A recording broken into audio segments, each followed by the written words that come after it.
Comentar com vocês neste vídeo sobre a vitória do Fortaleza contra o São Paulo. No jogo que foi um encontro de muitos erros, né? É um encontro em que, apesar dos muitos erros, um treinador precisava aparecer para salvar a sua equipe, né?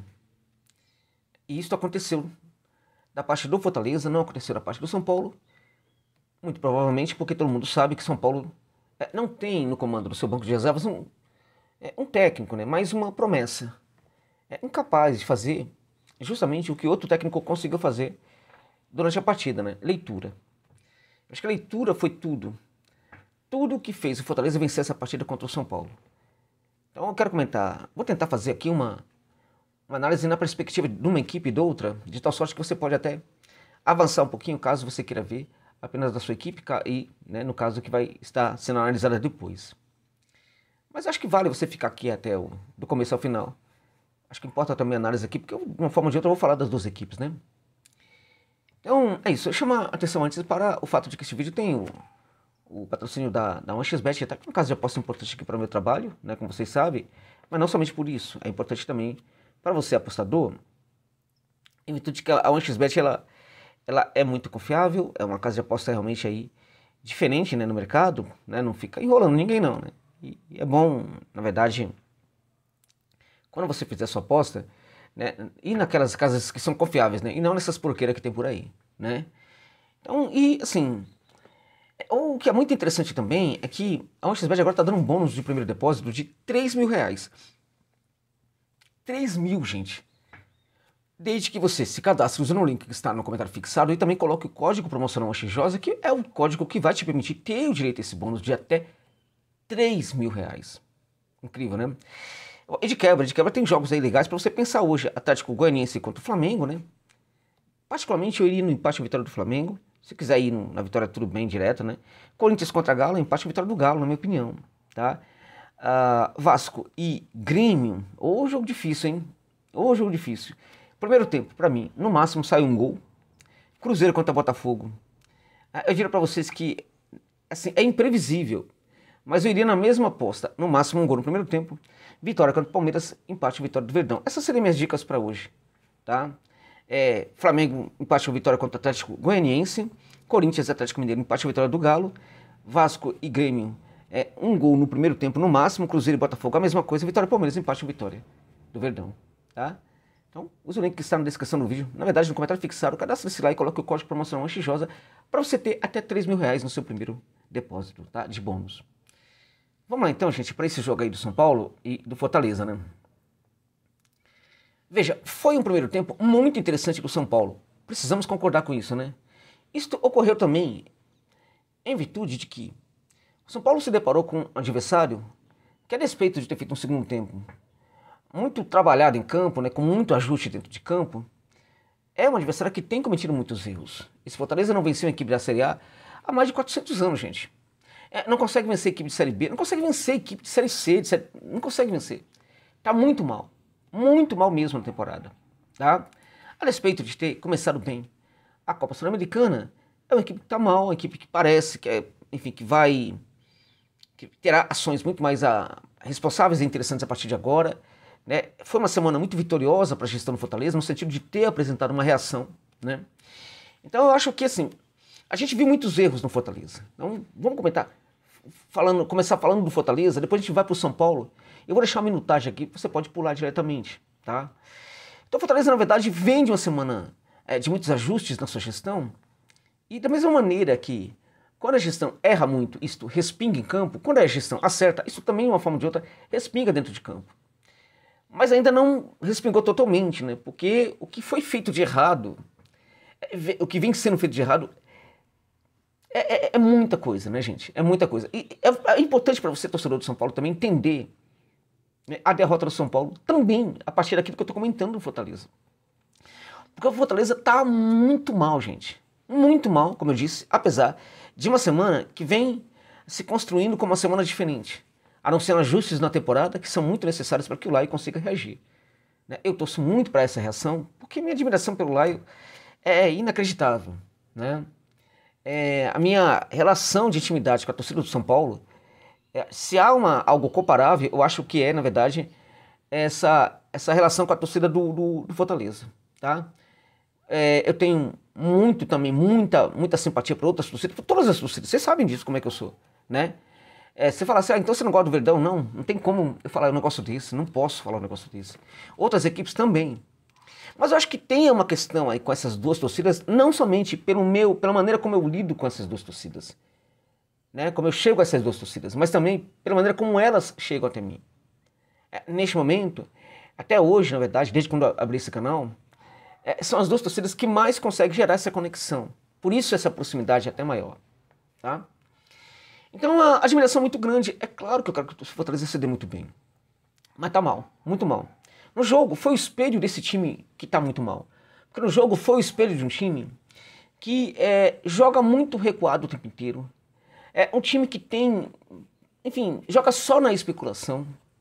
Um time que parece ter muito medo de qualquer outro adversário. É um time que baixa muito as suas linhas de forma inexplicável e só tem uma forma de jogar, que é essa maneira de jogar no contragolpe, tá? E vez ou outra, essa equipe acaba se encontrando diante de alguns adversários.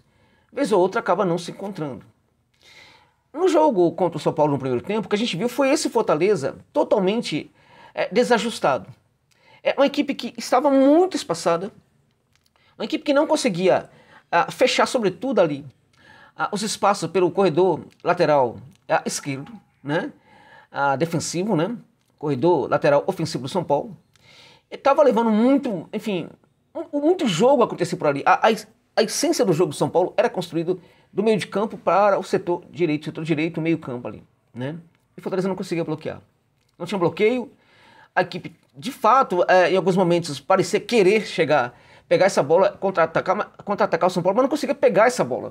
O Fortaleza teve o primeiro tempo com 27% de posse de bola. 27%. Nos momentos em 2021, que foi o grande ano do Fortaleza, na minha opinião, o melhor de todos, né, da era Vojvoda, a gente não via isso. Fora de casa contra nenhuma equipe, né? Então foram 27% de posse de bola com duas chegadas ao gol do São Paulo, nenhuma finalização correta. São Paulo chegou aos montes, né? Fortaleza apenas duas chegadas. A equipe estava espaçada, a equipe não tinha conexão no meio de campo, a equipe não tinha conexão entre dois jogadores, né, abertos, né? O Pikachu, muito mal na partida, e o Marinho, que é uma piada. O Marinho é uma piada de jogador.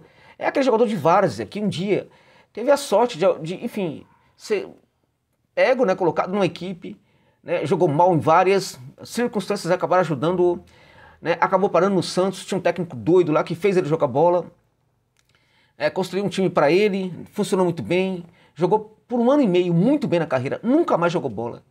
E é um jogador varziano. Fortaleza paga uma fortuna para esse jogador, que é isso que vocês viram no primeiro tempo.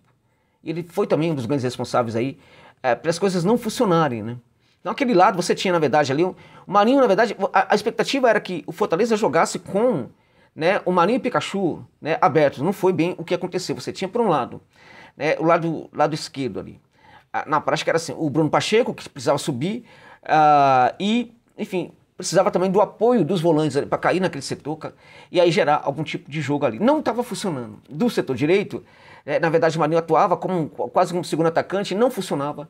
Não dá para pensar o Marinho a não ser como um cara aberto pelo lado do campo.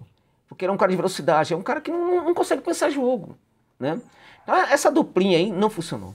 Marinho e Pikachu não funcionou. E um outro jogador que falhou muito no primeiro tempo foi o Pochettino, né?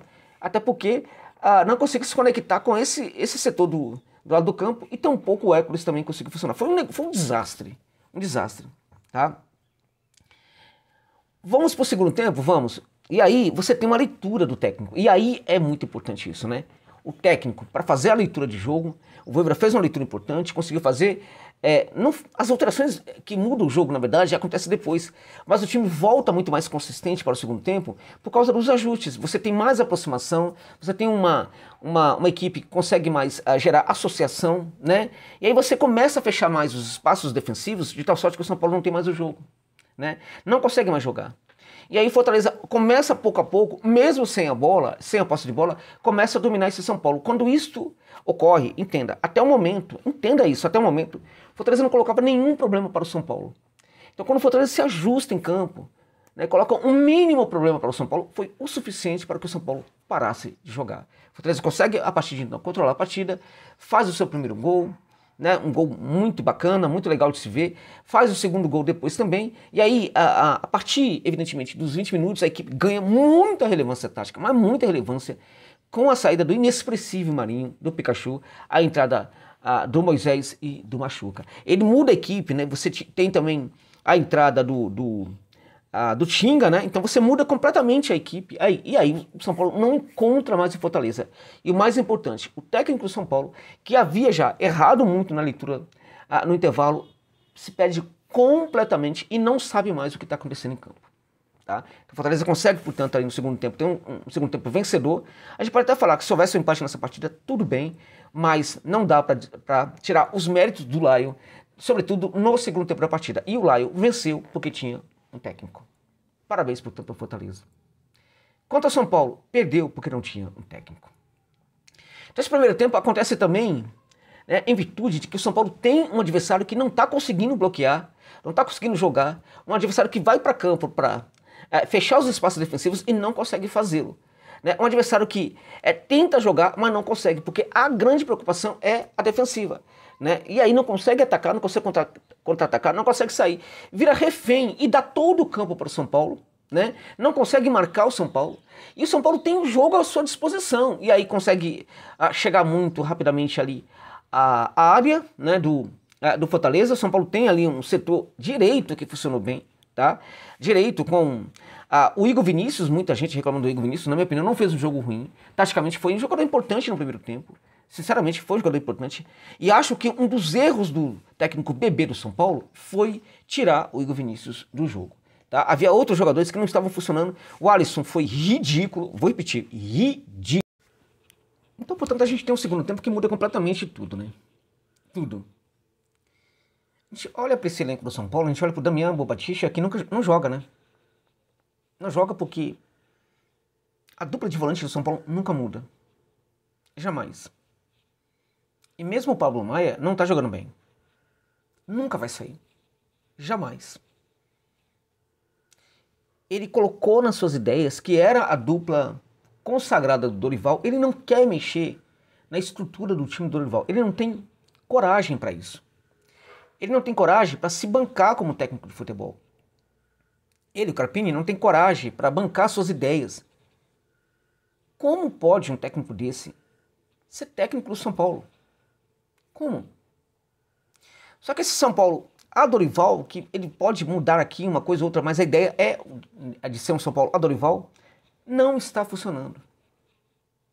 E a vocês que falam, o São Paulo tem um bom primeiro tempo, só não fez o gol. Você precisa entender o seguinte, São Paulo, como é que o São Paulo chegava à área? Né? O São Paulo teve uma organização tática ali que funcionou sobretudo a partir do setor direito, né? Que o Vinícius jogando bem, né? Facilitou muito ali tal a chegada para o setor direito. Só que, deixar claro, né? Na etapa final, a profundidade, o São Paulo até gerou profundidade no jogo, né? Mas mesmo a profundidade, ela é mais ou menos como aquela história da posse de bola por ideia, sabe? E por circunstância. Aconteceu por acaso. O próprio Vinícius não era uma ferramenta importante para gerar esse jogo, porque ele era muito abandonado. Quando o Vinícius funcionava muito bem para o São Paulo até chegar ao terço final. E quando ele chegava ao terço final, a equipe se deslocava, se desconectava dele. Né? Então havia, contudo, jogadores no São Paulo que não estavam jogando tão bem assim, mas que geravam uma certa conexão, faziam o jogo funcionar. O jogo funcionava. No segundo tempo isso se perde completamente. Primeiro com a leitura do técnico no intervalo. Porque meu time teve superioridade em relação ao adversário, não fez o gol. Como é que eu faço para aperfeiçoar isso daí? Ele não sabia o que fazer. Ele não sabia o que falar para os jogadores. Então o time volta perdido do vestiário, porque os jogadores vão para o vestiário com um problema. A gente jogou melhor, a gente não fez o gol. Nosso problema é, a gente precisa fazer um gol. Quando eles chegam no vestiário, o técnico não fala para eles como fazer o gol. Ou como melhorar as ações ali no terço final para conseguir fazer o gol. Porque o técnico não tem essa conversa. Não tem a qualidade dessa conversa de vestiário, pertence ao outro técnico. Então a equipe volta perdida, se perde completamente nos primeiros minutos, se perde ainda mais com as alterações feitas pelo Vojvoda, leva gol e não joga mais. O pânico, que já era grande no começo do segundo tempo, fica completamente visível para todo mundo a partir do primeiro gol do Fortaleza. E aí já era. Aí não tem mais São Paulo. Aí o São Paulo é o retrato de um time, de um técnico medroso, amedrontado, né, com cara de preocupado. E aí você começa a ter essa bola que chega não mais sendo trabalhada de qualquer jeito. Você tem chuveirinho, você tem bola longa, você tem enfim e tal, que é uma forma desesperada de jogar e que retrata a incapacidade da equipe de se articular taticamente dentro de campo. Nesses momentos o técnico não consegue fazer nada, exceto tentar fazer substituições. Essas substituições não geram nada, porque os jogadores que entram, eles não entram dentro de um ordenamento tático minimamente interessante e organizado e que possa evidentemente mudar os rumos da partida. O que acontece contudo, o que acontece na verdade no fim das contas, é que o São Paulo acaba perdendo um jogo para uma equipe que vai a campo apenas para especular. Fortaleza foi a campo para especular. Na minha opinião, diante do momento do Laio, o Vojvoda não estava errado. Se está fazendo isso contra todos os times, tinha que fazer isso contra o São Paulo fora de casa. Até porque o Morumbi, vamos combinar, né? O Morumbi virou salão de festa para o Fortaleza, né? O Fortaleza ganha do São Paulo direto agora no Morumbi, gente. Né? Então, foi a campo para especular. Acho que não fez errado nesse jogo, né? Se perdeu completamente no primeiro tempo, se encontrou completamente no segundo tempo. Então, você teve o retrato de duas equipes que estão mal na temporada dentro de campo. Só que a diferença é que uma dessas equipes tem técnico, que a despeito de todos os problemas, não dá para comparar Vojvoda e Carpini. Vojvoda é técnico de futebol. Carpini é uma promessa de alguém, de um profissional que um dia vai ser um técnico de futebol. Né? Pelo menos de time grande, porque de time pequeno, médio, ele pode até ser. Né? Na minha opinião, nem no Juventude ele presta. Porque o Juventude, já volta a dizer, já falei isso em outros momentos, né? Subiu por acaso. Não foi por causa do trabalho dele. Entende? Então, gente, assim, até quando o São Paulo vai ficar com isso? Vai apostar nessa loucura? E é muito importante deixar claro aqui quem é o grande responsável hoje pela manutenção do Carpini. É o Muricy, gente. É um dos grandes responsáveis. Um outro grande responsável é o Casares, que não quer, na verdade, em nenhum momento, em nada, absolutamente nada. Acho até que numa situação muito parecida com a do Muricy nesse sentido, não quer pensar em buscar um outro técnico. Porque ele não quer ter problema, não quer pensar em problema. Ele é presidente do São Paulo, mas ele não quer problema. Ele quer continuar sendo presidente do São Paulo, aparecendo nas horas boas, tirando fotografias, aparecendo em vídeos, tal, porque ele vai utilizar dessa ferramenta, desse material, quando ele precisar usar esse material politicamente para se dar bem no São Paulo, ou a partir do São Paulo. Então ele não quer problema, então ele não quer pensar o problema. Então o Carpini fica lá. Então o Carpini é bancado justamente por essa ausência de gestão da parte do Casares e também pela maneira como o Muricy pensa o futebol. Na minha opinião, gente, o Muricy é um erro no São Paulo. Eu já falei isso várias vezes. É um debate difícil, porque muita gente fala, pô, o cara é ídolo. Ele já foi ídolo, gente. Hoje ele não é. Hoje, como dirigente, ele não é representativo para o São Paulo. E ele é um cara daquele grupo do Casares. Então, muitos falavam, o Carpini ele é uma promessa, mas o Muricy vai ajudá-lo. Vocês ainda têm essa ilusão de que o Muricy hoje consegue fazer um trabalho importante para o São Paulo? Não faz mais. Então o São Paulo é hoje o retrato de uma equipe que não tem técnico. Esse jogo mostrou isso claramente. Porque o São Paulo perdeu para uma equipe que não ganhava de ninguém, gente. Sabe, aqui no futebol brasileiro. De nenhuma equipe representativa. No fim das contas, o resultado poderia até ser de um empate. Mas, sinceramente, pela maneira como a gente olha para o São Paulo, sobretudo nos 20 minutos finais, é desesperador. E aquele time não merecia sequer empatar o jogo pelos seus 20 minutos, 30 minutos finais da partida. Então o Fortaleza conseguiu uma grande vitória, que pode ajudar muito o Laio a se reerguer. Quanto ao São Paulo, é lamentável. Até quando vai continuar com essa comédia, eu não sei, mas já passou da falta de responsabilidade. É muito mais que isso, né? Vamos ver até quando vai essa palhaçada aí com a manutenção do técnico Thiago Carpini. Tá bom, gente? Então, é isso.